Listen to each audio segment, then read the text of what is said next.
नमस्कार, आप सभी का मेरे इस चैनल रोचक कथाएं में पुनः स्वागत है। आज मैं आपको संतान सप्तमी की व्रत कथा बताने जा रहा हूँ। यह व्रत संतान प्राप्ति तथा उनकी रक्षा एवं अभ्युदय के लिए भाद्रपद के शुक्ल पक्ष की सप्तमी को किया जाता है। इस दिन जाम्बवंती के साथ श्याम सुंदर तथा उनके बच्चे सांब की पूजा की जाती है। माताएं शिव पार्वती का पूजन करके संतान प्राप्ति तथा उनके अभ्युदय का वरदान मांगती हैं। तो देर नहीं करते, शुरू करते हैं आज की कथा। एक दिन महाराज युधिष्ठिर ने भगवान श्री कृष्ण से कहा कि हे प्रभु, कोई ऐसा उत्तम व्रत बताइए जिसके प्रभाव से मनुष्यों के सांसारिक दुख क्लेश दूर होकर वे पुत्र एवं पौत्रवान हों। यह सुनकर भगवान बोले, हे राजन, तुमने बड़ा ही उत्तम प्रश्न किया है। मैं तुमको एक पौराणिक इतिहास सुनाता हूँ, ध्यानपूर्वक सुनो। एक समय श्री लोमस ऋषि ब्रजराज की मथुरापुरी में वसुदेव देवकी के घर गए। ऋषिराज को आया हुआ देखकर वे दोनों अत्यंत प्रसन्न हुए तथा उनको उत्तम आसन पर बैठाकर उनकी अनेक प्रकार से वंदना तथा सत्कार किया। फिर मुनि के चरणोदक से अपने घर तथा शरीर को पवित्र किया। मुनि प्रसन्न होकर उनको कथा सुनाने लगे। कथा के कहते कहते लोमस ऋषि ने कहा कि हे देवकी, दुष्ट दुराचारी पापी कंस ने तुम्हारे कई पुत्र मार डाले हैं, जिसके कारण तुम्हारा मन अत्यंत दुखी है। इसी प्रकार राजा नहुस की पत्नी चंद्रमुखी भी दुखी रहा करती थी, किंतु उसने संतान सप्तमी का व्रत विधि विधान सहित किया, जिसके प्रताप से उसको संतान का सुख प्राप्त हुआ। यह सुनकर देवकी ने हाथ जोड़कर मुनि से कहा कि हे ऋषिराज, कृपा करके रानी चंद्रमुखी का संपूर्ण वृत्तांत तथा इस व्रत का विधान विस्तार सहित मुझे बताइए, जिससे मैं भी इस दुख से छुटकारा पाऊं। लोमस ऋषि ने कहा, हे देवकी, अयोध्या के राजा नहुस थे। उनकी पत्नी चंद्रमुखी अत्यंत सुंदरी थी। उसी नगर में विष्णुगुप्त नाम का एक ब्राह्मण रहता था। उसकी स्त्री का नाम भद्रमुखी था। वह भी अत्यंत रूपवान सुंदरी थी। रानी और ब्राह्मणी में अत्यंत प्रेम था। एक दिन वे दोनों सरयू में स्नान करने के निमित्त गई। वहां उन्होंने देखा कि अन्य बहुत सी स्त्रियां सरयू नदी में स्नान करके निर्मल वस्त्र पहनकर एक मंडप में श्री शंकर एवं पार्वती की मूर्ति स्थापित करके उनकी पूजा कर रही थी।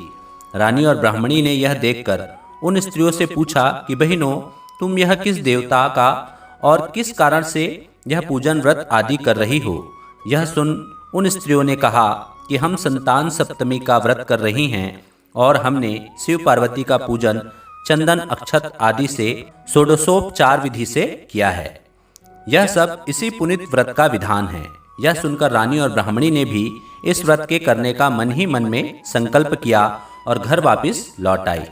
ब्राह्मणी भद्रमुखी तो इस व्रत को नियम पूर्वक करती रही, किंतु रानी चंद्रमुखी राजमत के कारण कभी इस व्रत को करती, कभी न करती और कभी भूल जाती। कुछ समय बाद यह दोनों मर गई। दूसरे जन्म में रानी ने बंदरिया और ब्राह्मणी ने मुर्गी की योनि पाई, परंतु ब्राह्मणी मुर्गी की योनि में भी कुछ नहीं भूली और भगवान शंकर तथा पार्वती जी का ध्यान करती रही। उधर रानी बंदरिया योनि में भी सब कुछ भूल गई। थोड़े समय के बाद इन दोनों ने यह देह भी त्याग दिया। अब इनका तीसरा जन्म मनुष्य योनि में हुआ। उस ब्राह्मणी ने तो एक ब्राह्मण के यहाँ कन्या के रूप में जन्म लिया तथा रानी ने एक राजा के यहाँ राजकन्या के रूप में जन्म लिया। उस ब्राह्मण कन्या का नाम भूषण देवी रखा गया तथा विवाह योग्य होने पर उसका विवाह गोकुल निवासी अग्निभील नामक ब्राह्मण से कर दिया गया। भूषण देवी इतनी सुंदर थी कि वह आभूषण रहित होते हुए भी अत्यंत सुंदर लगती थी। कामदेव की पत्नी रति भी उसके सम्मुख लजाती थी।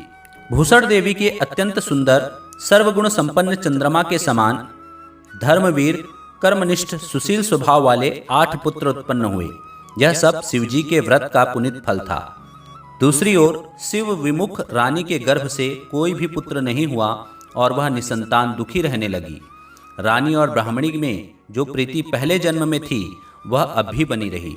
रानी जब वृद्धावस्था को प्राप्त होने लगी तब उसके एक गूंगा व बहरा तथा बुद्धिहीन अल्पायु वाला एक पुत्र हुआ और 9 वर्ष की आयु में इस क्षणभंगुर संसार को छोड़कर चला गया। अब तो रानी पुत्र शोक में अत्यंत दुखी हो व्याकुल रहने लगी।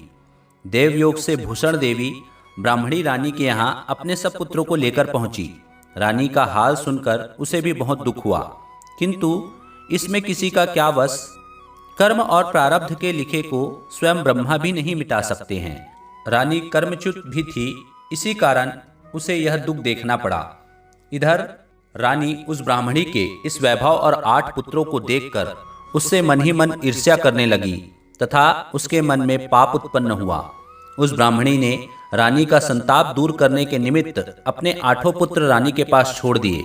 रानी ने पाप के वशीभूत होकर उन ब्राह्मण पुत्रों की हत्या करने के विचार से लड्डू में विष मिलाकर उसको भोजन करा दिया, परंतु भगवान शंकर की कृपा से एक भी बालक की मृत्यु न हुई। यह देखकर तो रानी अत्यंत ही आश्चर्यचकित हो गई और इस रहस्य का पता लगाने की मन में ठान ली। भगवान की पूजा सेवा से निवृत्त होकर जब भूषण देवी आई तो रानी ने उससे कहा कि मैंने तेरे पुत्रों को मारने के लिए इनको जहर मिलाकर लड्डू खिला दिए, किंतु इनमें से एक भी नहीं मरा।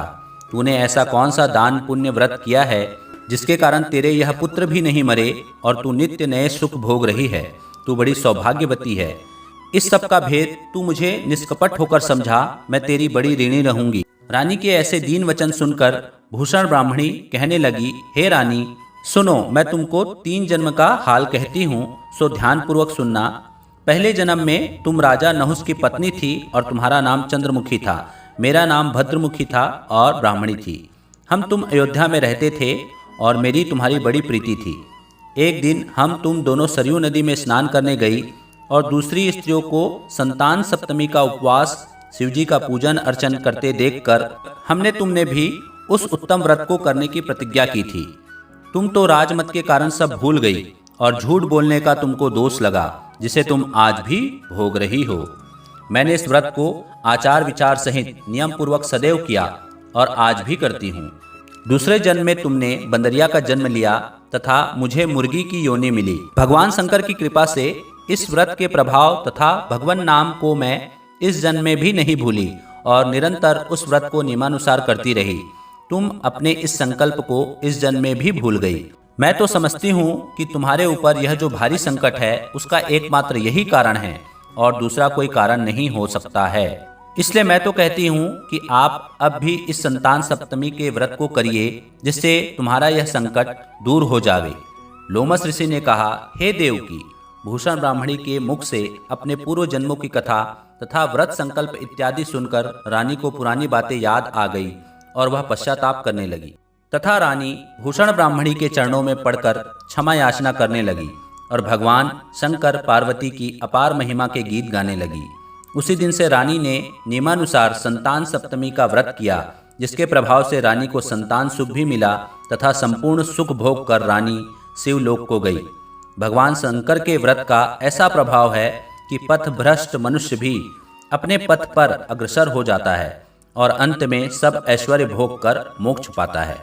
लोमस ऋषि ने कहा कि हे देवकी, इसलिए मैं तुमसे भी कहता हूँ कि तुम भी इस व्रत को करने का दृढ़ संकल्प अपने मन में करो, तो तुमको भी संतान सुख प्राप्त होगा।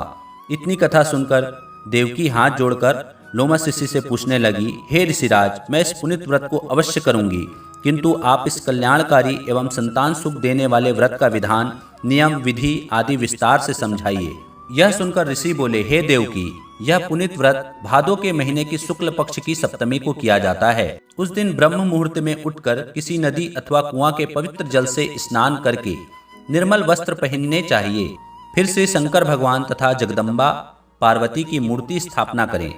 इन प्रतिमाओं के सम्मुख सोने चांदी के तारों का अथवा रेशम का एक गंडा बनावें। उस गंडे में 7 गांठें लगानी चाहिए। इस गंडे की धूप दीप अष्टगंध से पूजा करके अपने हाथ में और भगवान शंकर से अपनी कामना सफल होने की शुद्ध भाव से प्रार्थना करें। तदंतर 7 पुआ बनाकर भगवान का भोग लगावें और 7 ही पुआ एवं यथाशक्ति सोने अथवा चांदी की एक अंगूठी बनाकर इन सबको एक तांबे के पात्र में रखकर और उनका षोडशोपचार विधि से पूजन करके किसी सदाचारी, धर्मनिष्ठ, कर्मनिष्ठ सत्पात्र ब्राह्मण को दान में दे देवें। उसके पश्चात 7 पुआ ही स्वयं प्रसाद के रूप में ग्रहण करें। इस प्रकार इस व्रत का पारायण करना चाहिए। प्रति मास की शुक्ल पक्ष की सप्तमी के दिन, हे देवकी, यदि इस व्रत को इस प्रकार नियम पूर्वक करने से समस्त पाप नष्ट हो जाते हैं और भाग्यशाली संतान उत्पन्न होती है तथा अंत में शिवलोक की प्राप्ति होती है। हे देवकी, मैंने तुमको संतान सप्तमी के व्रत का संपूर्ण विधान विस्तार सहित वर्णन कर दिया है। उसको अब तुम नियम पूर्वक करो, जिससे तुमको उत्तम संतान प्राप्त होगी। इतनी कथा कहकर भगवान आनंद कंद श्री कृष्ण ने धर्मावतार युधिष्ठिर से कहा कि श्री लोमस ऋषि इस प्रकार हमारी माता को शिक्षा देकर चले गए। ऋषि के कथानुसार हमारी माता देवकी ने इस व्रत को नियमानुसार किया, जिसके प्रभाव से हम उत्पन्न हुए। यह व्रत विशेष रूप से स्त्रियों को तो कल्याणकारी है ही, परंतु पुरुषों को भी समान रूप से कल्याणदायक है। संतान सुख देने वाला, पापों का नाश करने वाला यह उत्तम व्रत है, जिसे स्वयं भी करें तथा दूसरों से भी करावें। नियम पूर्वक जो कोई इस व्रत को करता है और भगवान शंकर एवं पार्वती की सच्चे मन से आराधना करता है, वह निश्चय ही अमर यश प्राप्त करके अंत में शिवलोक को प्राप्त होता है। तो यह थी संतान सप्तमी की कथा। तो बोलो श्री शंकर भगवान की जय। भगवान शंकर एवं माता पार्वती आप सभी व्रत करने वालों की मनोकामनाएं पूर्ण करें। तो यह थी आज की कथा। आशा करता हूँ आपको आज की कथा पसंद आई होगी। पसंद आई होगी तो वीडियो को लाइक कीजिए, चैनल को सब्सक्राइब कीजिए और ज़्यादा से ज़्यादा शेयर कीजिए। धन्यवाद।